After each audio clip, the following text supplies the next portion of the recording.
Posibleng aprubahan ni United States President Donald Trump ang 30 years nuclear agreement sa bansang Saudi Arabia.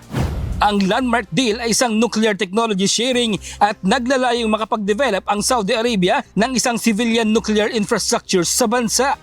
Umani ng batikos ang nasabing desisyon ni Trump na tila kulang sa malinaw na panuntunan kaugnay ng mahigpit na inspeksyon at regulasyon.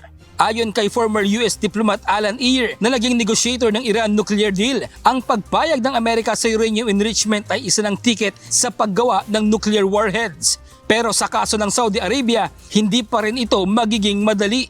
Saudi Arabia is a member of the NPT, the Non-Proliferation Treaty. So if they have a nuclear program, it's going to be inspected by the IAEA, the International Atomic Energy Agency. They don't get a free pass to build a nuclear weapon. Dagdag pa nito, malinaw naman na ang nais lang ni Trump ay makapagbenta ng armas. Hindi nito iniisip ang pangmatagalang solusyon kahit pa makabuo ng nuclear weapons ang Saudi Arabia at kalaunan ay magamit sa laban.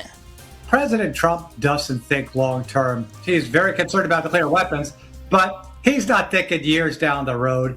He's thinking, how do I keep Saudi happy? So yes, President Trump and the Secretary of Defense want to sell weapons into the region, sell F-35s to whoever wants it. You know, what's the downside? Nauna lang nagpahayag si Saudi Prince Mohammed bin Salman Al Saud na kung magkakaroon ng armas nuklear ang Iran, kailangan ay sila rin. Ang kontrobersyal na kasunduan ay kasunod ng tumitinding tensyon sa pagitan ng Saudi Arabia at ng Iran-backed Houthi rebels ng Yemen. Batay sa ulat, ginamitan ng Saudi Arabia ng isang internationally banned na bomba ang Mount Nukum sa Yemen na malapit sa highly populated city ng Sana'a. Nauna lang nagpatupad ng airspace at naval blockade ang Saudi sa Houthi na sinagot naman ng mga rebelde ng maritime embargo sa Red Sea, partikular sa Bab al-Mandeb Strait. According to the decision of Yemeni Armed Forces in the date of July 2026, including prevent navigation to Saudi ships because of the constant siege to Yemeni nation. So, we warn all ships belonging to Saudi enemy to proceed via the Red Sea and Gulf of Aden. In case of non-compliance of Yemeni Armed Forces decision, those ships will be in our target. Over. Sa nasabing strait, dumadaan ang 4.5 million barrels ng crude oil ng Saudi kada araw at kung patuloy itong masasarhan ay tiyak na malaking epekto sa kalakalan sa rehiyon.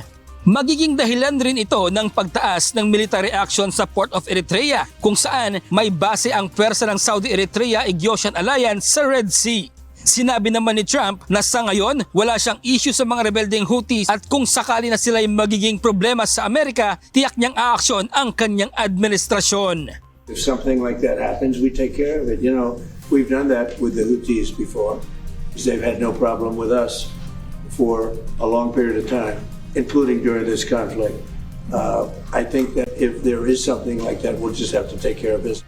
Bradley Robuza, UNTV News and Rescue. Diyos ang aming sandigan, serbisyo publiko ang aming pinahalagahan.